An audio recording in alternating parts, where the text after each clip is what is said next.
كما باركت على إبراهيم وعلى آل إبراهيم إنك حميد مجيد সকল প্রশংসার মালিকানা কার?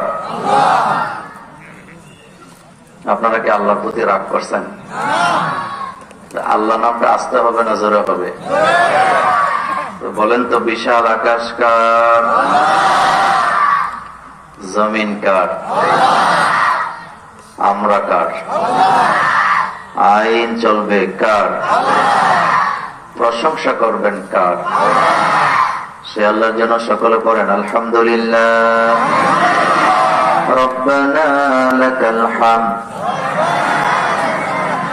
হামদান কাসীরান তাইয়িবান মুবারাকান ফীহি। আমরা দোয়া করছি আজকের এই কোরআনের মাহফিল আল্লাহ আপনি দয়া করে কবুল করেন।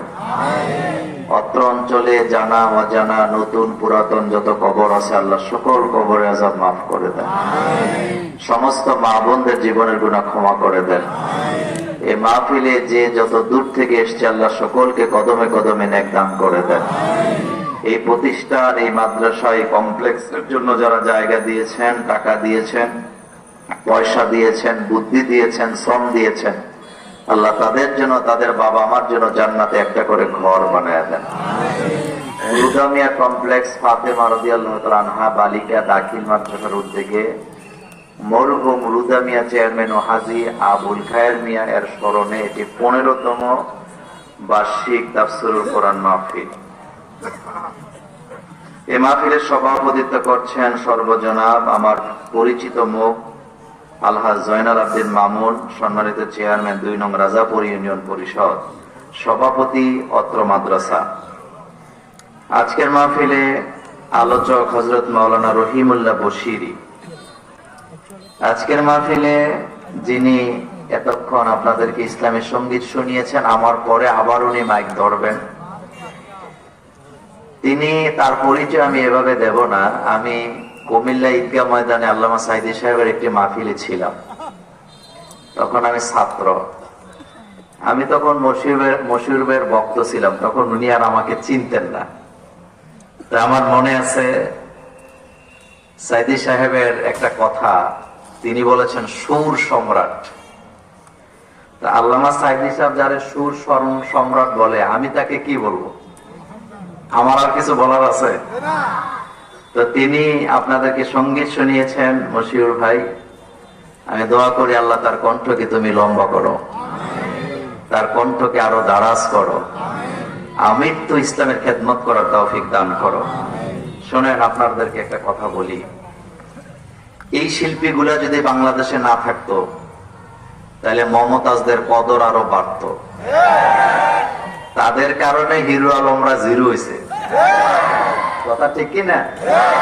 বাংলাদেশে যারাই এই অঙ্গনে কাজ করে, আমাদের মশিউর ভাই আছেন, এক সময় তারেক মনোয়ার ভাই ছিলেন, তারপরে আমাদের রকুনুজ্জামান, আমাদের আরো অনেক শিল্পীরা আছেন যারা এখন দেশের বাইরে আছেন। আছে না?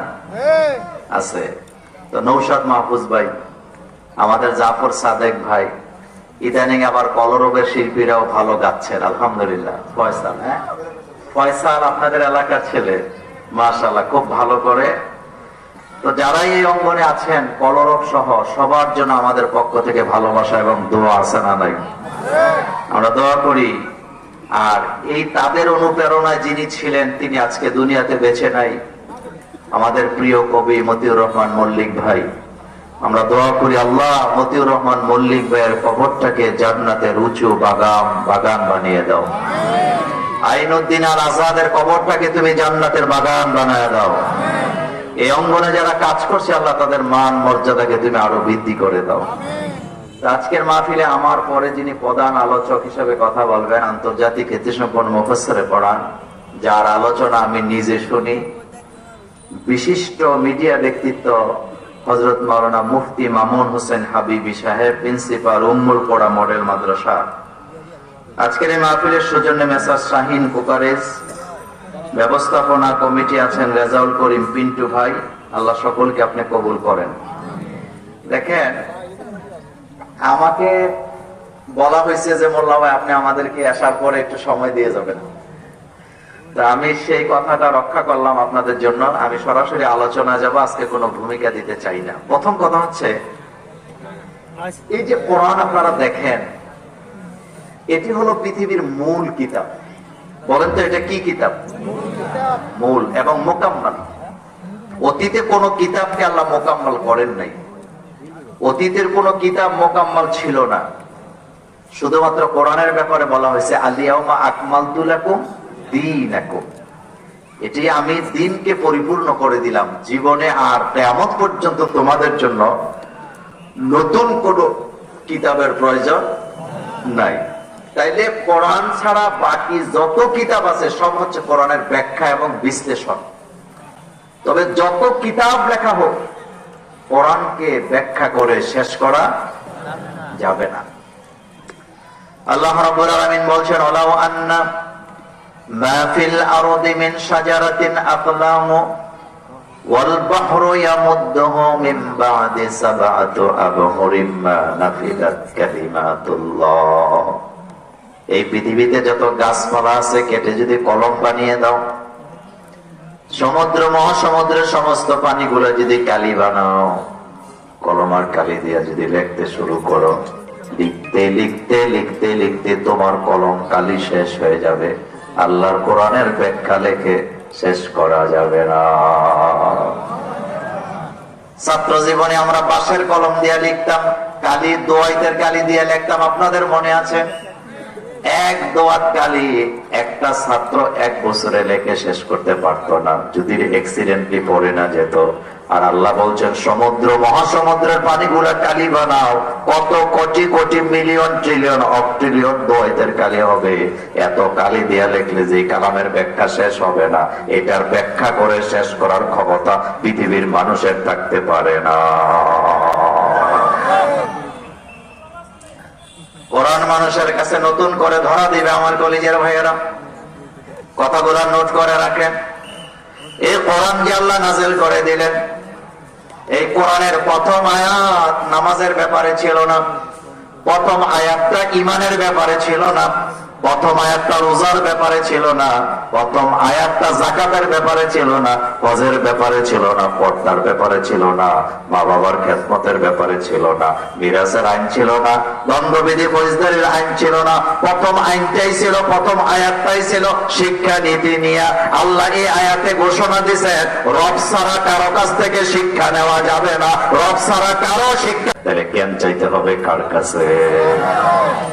আমি খুব বেশি সময় আপনাদেরকে দেব না, কথাগুলো মনোযোগ দেন। শিক্ষা চাইতে হবে কার কাছে? জ্ঞান চাইতে হবে কার কাছে? আল্লাহ ছাড়া কারো কাছ থেকে জ্ঞান নেওয়া যাবে। আপনি যদি আল্লাহর দেয়া শিক্ষা ব্যবস্থা না মানেন, ইউনিভার্সিটির মেধাবী ছাত্ররা সিগারেট খায় শুধুমাত্র আল্লাহর দেয়া শিক্ষা ব্যবস্থা তাদের কাছে না থাকার কারণে। এমনকি ভার্সিটির মেধাবী মেয়েরাও সিগারেট খায়। হাজার হাজার ঘটনা আছে না? কয়েকদিন আগে জাহাঙ্গীরনগর বিশ্ববিদ্যালয়ের মহিলা হোস্টেলে আগুন লাগছে।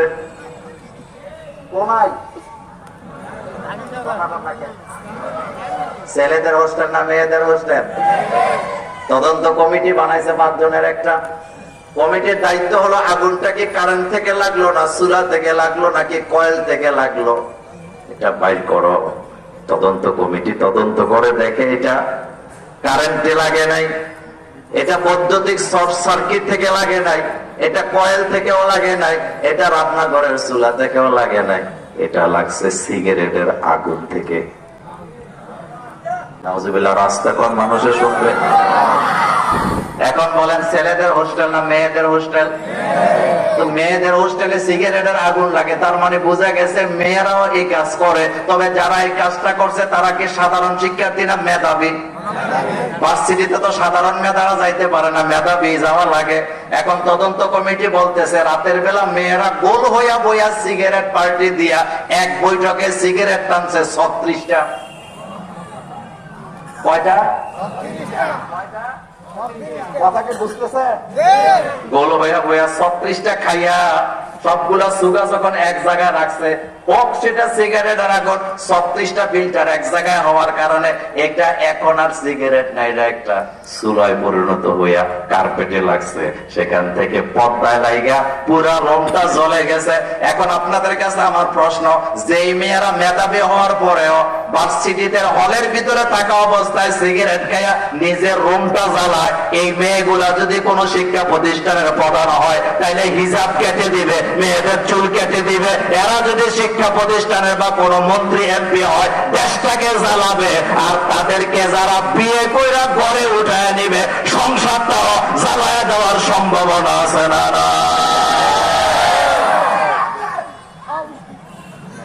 তাহলে শিক্ষা নিতে হবে কার কাছ থেকে? এ কথা মোল্লার না আল্লাহর? আল্লাহ বলতেছে রব্বি জিদনি ইলমা, আয় আল্লাহ, আয় রব, আপনি আমাদেরকে জ্ঞান দেন। হযরত ইব্রাহিম আলাইহিস সালামের কাছে আল্লাহর দেয়া জ্ঞান আছে, কিন্তু বাপের কাছে আল্লাহর দেয়া জ্ঞান নাই। ইব্রাহিম আলাইহিস সালাম বাপকে ডেকে বলতেছে, ইয়া আবাতি ইন্নী ক্বাদ জাআনি মিনাল ইলমি মা লাম ইয়াতিকা, আব্বা আমার কাছে যে জ্ঞান আসছে এটা আল্লাহ রবের পক্ষ থেকে আসছে, তোমার কাছে যেটা আছে এটা তোমার মন মগজ থেকে আসছে। ফাত্তাবিআনি, তুমি হতে পারো আমার বাপ, ও আব্বা তোমার শিক্ষা ব্যবস্থা দিয়ে জাতিকে মুক্তি করা যাবে না, ফাত্তাবিআনি, আমাকে অনুসরণ করো, আমার কাছে যে ব্যবস্থা আছে এটা তোমাকে সোজা রাস্তা দেখায় দেবে। তাহলে জ্ঞান আমরা পাই কার কাছ থেকে? কার কাছ থেকে? রব্বি জিদনি। এই জন্য কোরআনে আল্লাহ প্রথম বলছে ইকরা বিসমি রাব্বিকাল্লাযী খলাক, পড়ো তোমার প্রভুর নামে যিনি তোমাকে শিক্ষা দিয়েছেন। কি দিয়া? এখন আপনাদের কাছে আমার প্রশ্ন, লেখা আগে না পড়া আগে?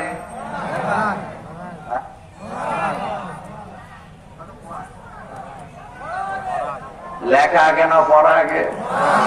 তিন দল হয়েছে, এক দল কয় পড়া, এক দল কয় লেখা, আর এক দল কয় কোনটাই কম না, মোল্লা ভাই যেদিকে আমরা সেদিকে। যারা বলছেন পড়া আগে, লেখা না থাকলে পড়বেন কি? আউয়ালু মা খালাকাল্লাহু তাআলা কলম, আল্লাহ প্রথমে কলম বানাইছে। কলম দিয়ে কি করে? আরো জোরে বলেন। কলম বানাইছে। আউয়ালু মা খালাকাল্লাহু তাআলা কলম, তিরমিজির সহিহ হাদিস। আল্লাহ রাসূল বলেন আল্লাহ সর্বপ্রথম কলম বানাইছে। কলম বানায় কলমকে বলছে উক্তুব, তুমি লেখো। কলম জিজ্ঞেস করছে মা আক্তুব, আল্লাহ আমি কি লিখবো? এবার আল্লাহ বলছেন কিয়ামত পর্যন্ত সৃষ্টি জগতে যত ঘটনা ঘটবে রটবে সব তুমি একটানে লেখো। তাহলে শিক্ষা নিতে হবে কার কাছ থেকে? এখন বুঝেন, যদি আল্লাহর দেয়া শিক্ষা নিতে নেন তাহলে আপনি মানুষের মতো মানুষ হবেন, আপনার পরিচয় জানতে পারবেন, আপনার রবকে আপনি চিনতে পারবেন। আর যদি আল্লাহর দেয়া শিক্ষা ব্যবস্থা আপনার কাছে না থাকে তাহলে শরীফ থেকে শরীফা হইয়া মাথা খারাপ হইয়া পাবনার মানসিক হসপিটালে যাওয়া লাগতে পারে। আমরা মানুষ, বলেন আমরা কি? আমাদেরকে কে বানাইছে? আল্লাহ পাক কি বলছেন? আর রহমান আল্লামাল কোরআন খলাকাল ইনসান আল্লামাহুল বায়ান, তিনি দয়ালু, যিনি কোরআন শিক্ষা দিয়েছেন। তাহলে কোরআন শিক্ষা দিয়েছে মোল্লারা না আল্লাহ? আপনি একটু ঠান্ডা মাথায় চিন্তা করবেন, আল্লাহ বলতেছে কোরআন মোল্লারা শিখায় নাই, কোরআন তো আমি শিখাইছি। কোরআনের প্রত্যেকটা কথা কার? এখন আল্লাহ মানুষের পরিচয় দিচ্ছে ওয়াখালাকনাকুম আজওয়াজা। তাফসীর ইবনে কাসির পনেতা বলেন এখানে আজওয়াজা মানে শুধু মানুষের মধ্যে স্বামী স্ত্রী না, আল্লাহ রাব্বুল আলামিন সৃষ্টি জগতের প্রত্যেকটা জিনিসকে জোড়ায় জোড়ায় বানিয়েছেন কে? প্রত্যেকটা জিনিসের জোড়া আছে না নাই? কথা কথা কেন আছে না? আলো বললে অন্ধকার, আবার দিন বললে, চাঁদ বললে সূর্য, কথা না, চাঁদ বললে পুরুষ বললে। ছাত্র জীবনের একটা ঘটনা বলি, ক্লাস 5-এ পড়ি তখন। ক্লাসের মধ্যে স্যার তখন বাংলা পড়াচ্ছিলেন, দ্বিতীয় পত্র। তো স্যার বললেন বিপরীত শব্দ বলো। প্রথমে একজনকে জিজ্ঞাসা তুই 5টা বল বিপরীত শব্দ, এতে 5টা কইছে। আরেকজনকে জিজ্ঞাসা তুই 5টা বল, এত 5টা বলছে। এবার আরেকজনকে জিজ্ঞেস করছে তুই 5টা বল, এতে 4টা বলার পরে আর মিলাইতে পারে না। কতক্ষণ চুপ থেকে কয় স্যার 5 নাম্বারটা ল্যাংটা লেংটি। স্যারে এমন 50 লাগাইছে, স্যার মানে যখন 50 লাগাইছে এত কথা আমারে পিটেন কেন, আমার দোষ কি? ল্যাংটা যেখানে লেংটি হেয়ারে। প্রত্যেকটা জিনিসকে জোড়ায় জোড়ায় তৈরি করছেন কে? অখলাক না কো। এই জন্য শিক্ষা ব্যবস্থায় গবেষণা করলে, গবেষণায় যদি ভুল হয় আপনি সওয়াব পাবেন একটা, আর গবেষণা যদি সঠিক হয় আপনি সওয়াব পাবেন দুইটা। তার মানে যারা গবেষণা করতে যায় ভুল করবে, আপনি তাকে ভুল ধরতে পারবেন না, কারণ লোকটা এখানে পরিশ্রম করছে। মানুষ ভুল করতেই পারে, কিন্তু গবেষণা করতে যায় যদি ভুলও করে তার জন্য একটা সওয়াব, এই কারণে কারণ সে এখানে পরিশ্রম করেছে, শ্রম দিয়েছেন। এটা ভালো করে জানেন কে? এই পৃথিবীর সবচেয়ে বিজ্ঞানীদের মূল সেন্টার হলো নাসা। বলেন কোথায়? নাসাতে কিন্তু বিজ্ঞানী 1-2 জন নয়, হাজারে হাজারে বিজ্ঞানী আছে সেখানে। তো তারা মাঝে মধ্যে ভুল, বেশিরভাগ